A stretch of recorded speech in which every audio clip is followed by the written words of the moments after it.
Hello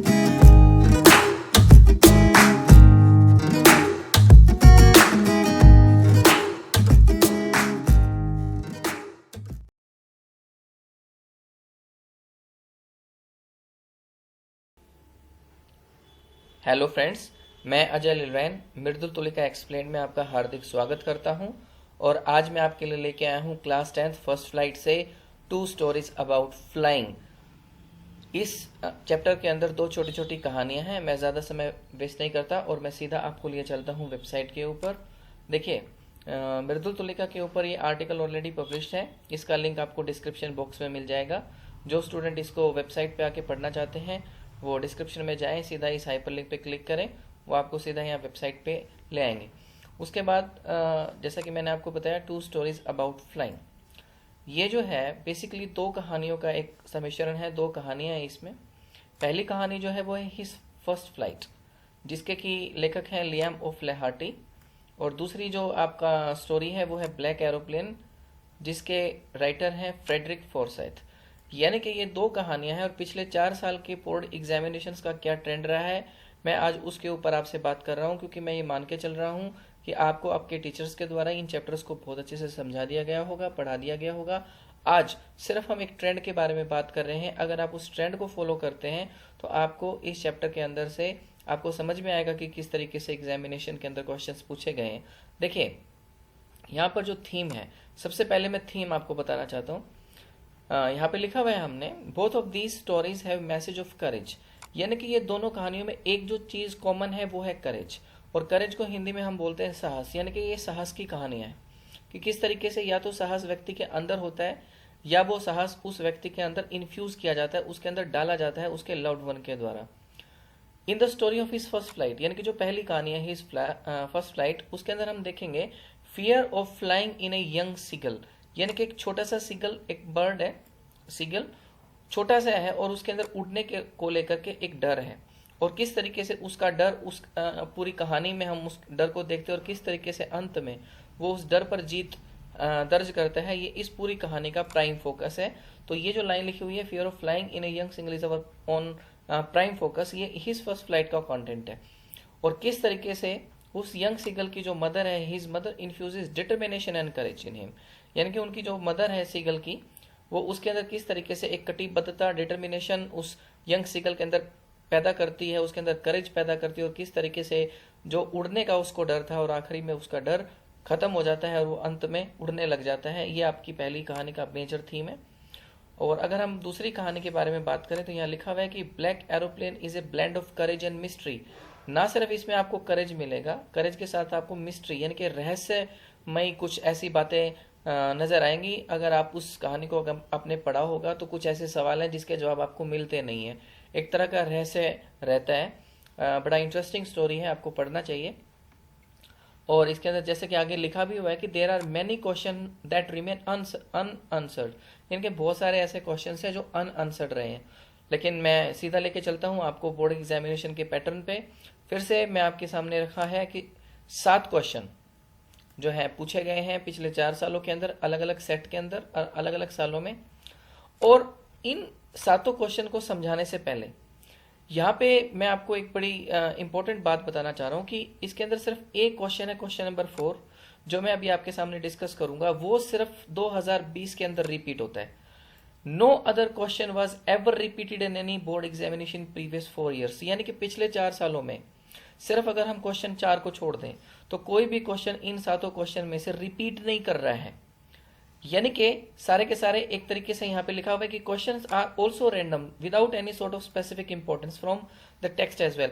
यानी कि जो क्वेश्चन है, क्वेश्चन के अंदर किसी तरह का एक पैटर्न नहीं है, किसी तरह की एक रैंडमनेस नहीं है कि जिसके थ्रू हम ये समझ पाए कि उस साल ये क्वेश्चन आया था तो इस साल उसके आने की संभावना प्रबल है। लेकिन जो इसमें इंपॉर्टेंट पॉइंट है वो ये है कि पिछले 4 सालों में जो ये 7 क्वेश्चन पूछे गए हैं, उसमें से 3 क्वेश्चन पूछे गए हैं हिज फर्स्ट फ्लाइट में से और 4 क्वेश्चन पूछे गए हैं ब्लैक एरोप्लेन में से। यानी कि कहीं ना कहीं अगर क्वेश्चन आंसर्स की मैं बात करूं तो एक क्वेश्चन ब्लैक एरोप्लेन आगे रहा है और ब्लैक एरोप्लेन से ज्यादा क्वेश्चन पूछे गए हैं। और यही चीजें आगे कॉम्प्रीहेंशन में भी मैं आपको बताऊंगा कि black aeroplane comprehension point of view से भी ज्यादा इंपॉर्टेंट रहा है। अगर हम इसमें देखिए in previous 4 years comprehension from these chapters came in 2017 to 2018 and 2019, यानी कि पिछले 4 सालों में 3 साल 2017, 2018 और 2019 उसके अंदर कॉम्प्रिहेंशन आते हैं इनमें से, यानी कि 2020 में इसके अंदर से कोई कॉम्प्रिहेंशन नहीं आता। तो 2021 में यहाँ पर मेरी अजम्पशन ये है कि 2020 में 2 स्टोरीज अबाउट फ्लाइंग में से कोई ना कोई कॉम्प्रिहेंशन आ सकता है। तो इस चैप्टर को थोड़ा सा आप संजीदगी से ले कॉम्प्रिहेंशन पॉइंट ऑफ व्यू से, क्योंकि ब्लैक एरोप्लेन में से पिछले 4 सालों में 3 बार कॉम्प्रिहेंशन आए हैं और हिज फर्स्ट फ्लाइट में से सिर्फ 1 दफ़ा जो है कॉम्प्रिहेंशन पूछा गया है। तो मेरी जो सेंस है वो ये कहती है कि इस साल अगर होगा तो हिज फर्स्ट फ्लाइट से कोई भी कॉम्प्रिहेंशन आने के चांसेस बेटर हैं ब्लैक एरोप्लेन से। लेकिन उससे पहले हम लोग बात करते हैं जो क्वेश्चन जो पूछे गए हैं रैंडमली। देखिए यहाँ पर जो सबसे पहला क्वेश्चन 2017 में पूछा गया डी कोड के अंदर, और क्वेश्चन है for how long the seagull been alone, यानी कि जो सीगल है भूखा मर रहा है वो कितनी देर से और कितने लंबे टाइम हो गया उसको वहां पर बैठे हुए। इसका अगर आपको आंसर चाहिए तो सीधा का सीधा आप चैप्टर में आइए, मैंने यहाँ पे आपके लिए पीडीएफ फाइल खोली हुई है। अगर हम इसके आगे देखते हैं टाइमिंग के बारे में, अगर हम इसको लॉन्ग से सर्च करते हैं तो अगर हम देखें यहाँ पर ध्यान से, तो यहाँ पे अगर हम देखेंगे तो यहाँ पे देखिए आ गया दैट वॉज 24 आवर्स एगो, यानी कि 24 घंटे हो चुके हैं उसको वहां पर बैठे हुए। तो इस पहले सवाल का जवाब 1 नंबर का हो सकता है कि कितना टाइम हो गया सीगल को वहां बैठे हुए, तो सीधा सा है इसका आंसर 24 आवर्स। उसके बाद जो दूसरा क्वेश्चन 2017 के ही डी कोड में पूछा गया, यानी कि 2000 क्वेश्चन में से 2 क्वेश्चन आए हुए हैं, एक आपका ब्लैक एरोप्लेन से और दूसरा आपका फर्स्ट फ्लाइट में के जो है चैप्टर में से आया हुआ है इस फर्स्ट फ्लाइट में से। यानी कि दूसरा जो क्वेश्चन आया हुआ है वो है give 2 reasons for the happiness of the pilot in the black aeroplane. Black aeroplane में जो पायलट है उसकी हैप्पीनेस के कोई 2 रीजंस बताइए। तो देखिए हम सर्च कर लेते हैं हैप्पीनेस को। अगर मैं सर्च करता हूँ सो हैप्पीनेस से कोई सर्च नहीं हो रहा, हैप्पी से अगर हम इसको सर्च करें तो यस यहाँ पे हैप्पी को सर्च करके हमें कुछ मिल रहा है। देखिए यहाँ पे लिखा हुआ है I was happy to be alone high up above the sleeping countryside. I was flying my Dakota aeroplane of France back to England. I was dreaming of my holiday and looking forward to being with my family. अब आपको इसका reply मिल गया। पहला reason तो है I was dreaming of my holiday, यानी कि सबसे पहली बात वो खुश इसलिए है कि उसकी फैमिली के साथ वो हॉलीडे बना सके, और दूसरा इसलिए वो हैप्पी है क्योंकि he was happy to be alone high up about the sleeping countryside, यानी कि सोता हुआ शहर है और उसके ऊपर से वो अकेला हवाई जहाज के अंदर उड़ेगा। और उसके हवाई जहाज का जैसे कि नाम मैंने आपको बताया डकोटा एयरप्लेन, वो उड़ा रहा है फ्रांस से इंग्लैंड के लिए। तो ये जो क्वेश्चन है इसका जो जवाब है वो मैंने आपको अभी बता दिया। उसके बाद 2018 के अंदर बी सेट, यहाँ पे क्वेश्चन आता है I will take the risk, what was the risk, why does the narrator take it. यानी कि रिस्क लेने को तैयार है नैरेटर। नैरेटर कौन है यहाँ पर? ब्लैक एरोप्लेन का पायलट। वो क्या रिस्क लेने को तैयार है, किस तरह का रिस्क उसको चाहिए। तो उसके अंदर अगर हम देखें यहाँ पर रिस्क को, तो रिस्क पे अगर मैं दबाऊं यहाँ पर तो यहाँ पे आता है I will take the risk, I thought and flew that old Dakota straight into the storm. यानी कि रिस्क क्या है? रिस्क है डकोटा हवाई जहाज को स्ट्रेट इनटू द स्टॉर्म। कहानी अगर आपने पढ़ी है तो आपको मालूम है कि जब ये हवाई जहाज उड़ाता है तो रास्ते के अंदर बहुत जबरदस्त तरीके से एक स्टॉर्म, एक तूफान आ जाता है। अब वो वापस लौट नहीं सकता क्योंकि तेल भी उसके पास इतना ज्यादा नहीं है। तो उसने ये रिस्क लिया कि क्यों ना इस स्टॉर्म में हम लोग एरोप्लेन चला दें, देखी जाएगी जो होगा। तो ये सबसे बड़ा रिस्क है जो उन्होंने लिया। तो तीसरा क्वेश्चन है, बिल्कुल एक लाइन के अंदर इसका आंसर है। मेरे ख्याल से आपको ये बात समझ में आ गई होगी। उसके बाद अगर फोर्थ क्वेश्चन पे जाएं, the sight of food maddened him, what does this suggest, what compelled the young seagull to finally fly. 2019 के बी सेट के अंदर ये क्वेश्चन आता है। यानी कि जब सीगल ने फूड देखा, फूड को देख करके वो क्यों पागल हो गया, इससे क्या आपको प्रतिबिंबित होता है। तो अगर हम यहाँ पर सर्च करें मैडन्ड, तो यस ये वही लाइन आ गई। The sight of the food maddened him. How he loved to tear food that way, scrubbing his beak now and again to wet it.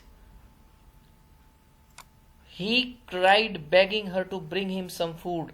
यानी कि अब वो उड़ना भी नहीं चाहता और भूख से भी परेशान है। तो जब उसने खाना देखा तो वो इतना ज़्यादा उसको देख करके परेशान हो गया कि वो चाह रहा था कि किसी तरीके से उसको वो फूड मिल जाए। तो अगर आपसे ये क्वेश्चन रिपीट करें सपोज कर 2021 में, तो आपने यहाँ सिर्फ ये लिखना है कि एक 24 घंटे से वो वहाँ पर अकेला था, भूखा था, उड़ने का उसके अंदर करेज नहीं था, और जैसे उसने खाना देखा वो पागल हो गया कि कोई उसे ला करके वो रोटी या टुकड़ा खाने का दे दे। उसके बाद पांचवा जो क्वेश्चन है वो 2019 के सेट सी में पूछा गया है, और एक क्वेश्चन है describe the narrator experience as he flew the aeroplane into the storm. तो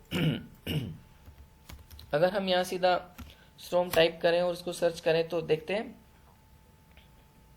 स्टॉर्म में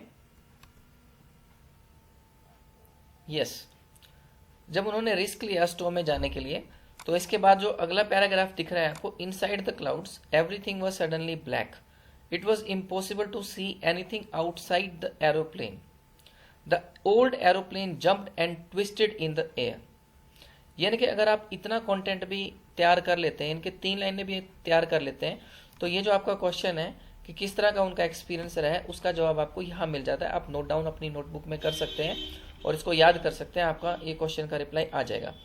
उसके बाद right the story of his first flight. First flight की स्टोरी क्या है, आपको पूरी स्टोरी आपको बतानी है। किस तरीके से यंग सिंगल है, भूखा मर रहा है, उड़ना नहीं चाह रहा है, ये सारी की सारी चीज़ें आपके सामने आपके टीचर एक समरी के रूप में आपको दे सकते हैं। जो भी समरी है इसकी वो आपको हिज फर्स्ट फ्लाइट की वो आपको पढ़नी पड़ेगी, और किसी अच्छी सी रेफरेंस बुक में से और अपनी टीचर की हेल्प लेकर के आप इसको तैयार कर सकते हैं। यानी कि जो पूरी स्टोरी है आपकी हिज फर्स्ट फ्लाइट, उसका आपको समरी वर्जन इसके अंदर डालना पड़ेगा। ये 5 नंबर का क्वेश्चन है, तो आप इसको अच्छे से प्रिपेयर करें। उसके बाद 2020 में यानी कि ए सेट के अंदर ही क्वेश्चन आता है, यानी कि 2020 में 2 बार क्वेश्चन इसके आए, और आखिरी जो क्वेश्चन है वो है what make the women in the control room centre look at the narrator strangely. जो कंट्रोल सेंटर में लेडी बैठी थी वो नैरेटर को यानी कि डकोटा एरोप्लेन के पायलट को देख करके सरप्राइज क्यों हुई। तो आप इसका अगर आंसर देखें तो कंट्रोल को मैं टाइप करता हूं, थोड़ा सा और आगे चलते हैं।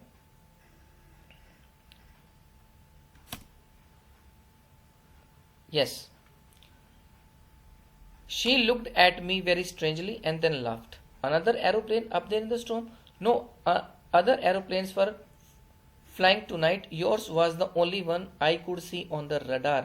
यानी कि जब पायलट आकर के उसको कहता है कि एक ब्लैक एरोप्लेन ने मेरी उस तूफान में से निकालने में मदद की है, तब जाकर के जो लेडी बैठी है आपके कंट्रोल रूम में वो इतनी ज़्यादा सरप्राइज हो जाती है, और वो ये कहती है कि दूसरा एरोप्लेन, आगे क्वेश्चन मार्क लगा हुआ है, यानी कि उसको समझ ही नहीं आया कि ये बंदा बात क्या कर रहा है। इसका मतलब ये है, आगे भी देखिए एक और यहाँ पे क्वेश्चन मार्क आप देख रहे होगे, up there in the storm, तूफान में एक और स्टॉर्म, सॉरी तूफान के अंदर एक और एरोप्लेन। यानी कि ये उसको बात विश्वास नहीं हुई, और उसने आखिरी में ये कहा कि no other aeroplane were flying tonight, कोई भी एरोप्लेन आज रात को नहीं उड़ रहा था, रडार पर सिर्फ आपका ही एरोप्लेन था। अब दोनों की बातों में कॉन्ट्रडिक्शन हो गया, पायलट कह रहा है कि नहीं एक और एरोप्लेन था जिसने मदद की, वुमेन जो रडार को देख रही वो कह रही कि कोई प्लेन नहीं था। तो स्वाभाविक सी बात है, ये सेंस ऑफ कंफ्यूजन है, सेंस ऑफ मिस्ट्री है, आप इसको मिस्ट्री भी कह सकते हैं। और इस प्रश्न का जवाब कि दूसरा एरोप्लेन जो ब्लैक एरोप्लेन है वो कहाँ था, कैसे नजर आया, उसने कैसे मदद की, ये मिस्ट्री ही रह जाती है, पार्ट खत्म हो जाता है, आपको इसका रिस्पॉन्स नहीं मिलता है।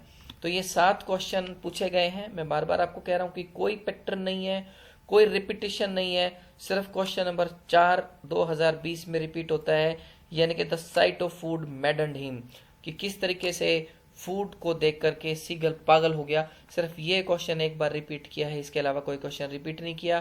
तो अंदाजा लगाना थोड़ा सा मुश्किल है कि किस तरीके से कौन सा क्वेश्चन आएगा, क्योंकि रैंडम क्वेश्चन ज़्यादा पूछे जा रहे हैं और ज़्यादा क्वेश्चन ब्लैक एरोप्लेन से पूछे गए हैं। खैर क्वेश्चन के पॉइंट ऑफ व्यू से आप इसको रैंडमली पढ़ें और इसकी जो समरी है वो एक बार आप अंदाज़ा ले लें। मेरे ख्याल से आप इसकी अगर समरी भी ध्यान से देख लें और इन सादों क्वेश्चंस को थोड़ा सा एनालाइज कर लें तो आप क्वेश्चन निकालने में क्लियर हो जाएंगे, पास हो सकते हैं, बहुत अच्छे अंक इस पार्ट में से ले सकते हैं। अब मैं बात कर रहा हूँ आपकी कॉम्प्रिहेंशन पार्ट में से।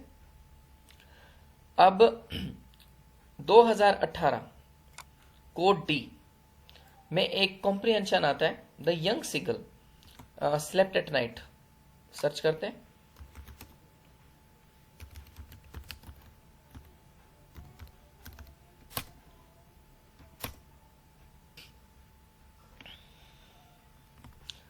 The young seagull, yes, absolutely. The young seagull was alone on his ledge, और ये आता है slept at night तक। तो हम इसको देखते हैं कि slept at night कहाँ है। आई होप इसी के अंदर होगा पैराग्राफ में। यस, यहां से आप शुरू करिए और slept at night तक, यानी कि ये पैराग्राफ, सिर्फ इतना पैराग्राफ आपका रिपीट होता है, आपका सॉरी फर्स्ट टाइम आता है 2018 में कोड डी के अंदर। तो ये पैराग्राफ आप थोड़ा सा ध्यान से देखें। उसके बाद जो नेक्स्ट कॉम्प्रिहेंशन आता है वो 2018 में ही आता है कोड ए में, यानी कि एक साल के अंदर दो अलग अलग सेट के अंदर इसके अंदर से आते हैं। As I look down, let us now find out. As I look down, yes that is as I look down. यहां से आप स्टार्ट करिए DS088 ओवर। यस, यानी कि आप एज आई से स्टार्ट करें और DS088 ओवर, यहां तक ये आपका कॉम्प्रिहेंशन आता है 2018 के अंदर ही। आप इसको नोट डाउन करें, इसको भी आप थोड़ा सा पढ़ें। उसके बाद 2017 में कोड ए के अंदर आया पेरिस कंट्रोल ओबीडियंट चाइल्ड तक, यानी कि ये भी ब्लैक एरोप्लेन में से ही है। पेरिस कंट्रोल,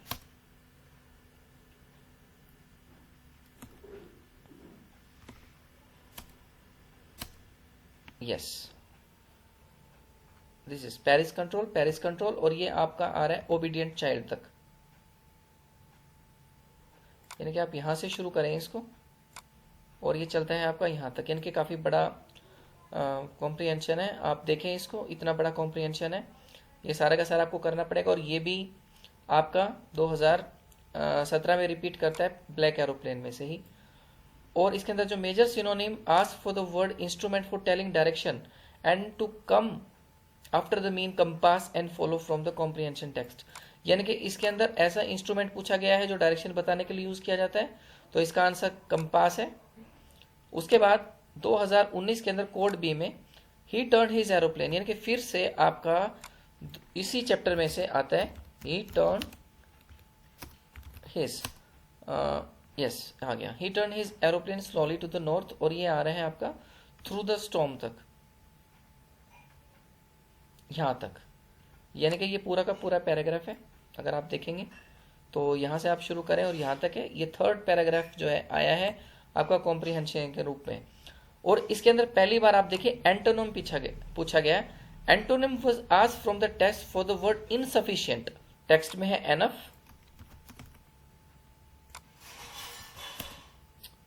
ये रहा एनफ, यानी कि इसका एंटोनिम क्या होगा, तो इसका एंटोनिम होगा आपका इनसफिशिएंट। ये इसी टेक्स्ट में से पूछा गया है। उसके बाद एब्स्ट्रैक्ट नाउन भी पहली बार पूछा गया। Strangely, abstract noun of the word obedient was asked in the examination. तो asked का जो obedient का जो abstract noun होगा वो होगा obedience। तो अगर आप इसको ध्यान रखें, obedient भी इसके अंदर मिलेगा आपको। obedient child का abstract noun अगर आपसे पूछा जाए तो इसका आंसर रहेगा obedience। यानी कि अगर आप ध्यान से देखेंगे तो पूरे के पूरे चैप्टर के अंदर एक अलग किस्म का ही कोई रैंडमनेस है, कोई भी क्वेश्चन किसी भी तरीके से आ रहा है। यहाँ पे एंटोनिम भी पूछ लिए गए, आपसे एब्स्ट्रैक्ट नाउन भी पूछ लिया गया, लेकिन घबराने की कोई ज़रूरत नहीं है। आप इन 3-4 जो भी मैंने आपको अभी बताया कॉम्प्रिहेंशन, बहुत अच्छे से इसकी प्रैक्टिस करें। और आखिरी में do the necessary practice of above comprehension because following comprehension have most valuable content from the chapter. और इसके अंदर एक बाकायदा नोट गया है कि ये जो कॉम्प्रिहेंशन आए हुए हैं इसके अंदर इस चैप्टर का सबसे ज़्यादा इंपॉर्टेंट वैल्यूएबल कॉन्टेंट अवेलेबल है। और यहाँ पर टोटल 8 वर्ड आए हुए हैं। पहला है लेज, मस्टर अप, श्रिली, हरिंग, डेवोर, प्लेटो, ट्विस्टेड और रडार। यानी कि ये 8 वर्ड है, इन 8 वर्ड्स को भी आप इस टेक्स्ट में से पढ़ लें, इनका अर्थ ढूंढ लें, अच्छा है आपके लिए। हो सकता है कोई कॉम्प्रिहेंशन में आपसे पूछ ले जाए, आपको बताने में आसानी रहेगी। सो ये आपका board of school education Haryana के जो पिछले 4 सालों के एग्जामिनेशन में से एक छोटा सा एनालिसिस है। मैंने आपको सभी बातें बता दी कि किस तरीके से 7 क्वेश्चन आए हुए हैं, उनके आंसर्स मैंने आपको बता दिए। कोई रैंडमनेस नहीं है, कोई भी ऐसे ही क्वेश्चन आ जाता है, सिर्फ एक क्वेश्चन रिपीट करता है, तो आने वाले साल में भी ये ट्रेंड रह सकता है। और इम्पोर्टेंट ज़्यादा ब्लैक एरोप्लेन है, क्योंकि क्वेश्चन भी ज़्यादा ब्लैक एरोप्लेन में से आए हैं और कॉम्प्रीहेंशन भी ज़्यादातर ब्लैक एरोप्लेन में से ही आए हैं। और जितने भी ये कॉम्प्रीहेंशन आए हैं वो ब्लैक एरोप्लेन में से। इस पार्ट का मोटा मोटा जो इम्पोर्टेंट कंटेंट है वो सारा इन्हीं कॉम्प्रीहेंशन में से है, तो इनको बहुत अच्छे से कर ले, ये मेरा आपको स्पेशल टिप है। आज के लिए इतना ही है। आपने इस लेक्चर को बहुत ध्यान से सुना, thank you very much. Signing off Ajay लिलरायन, थैंक यू।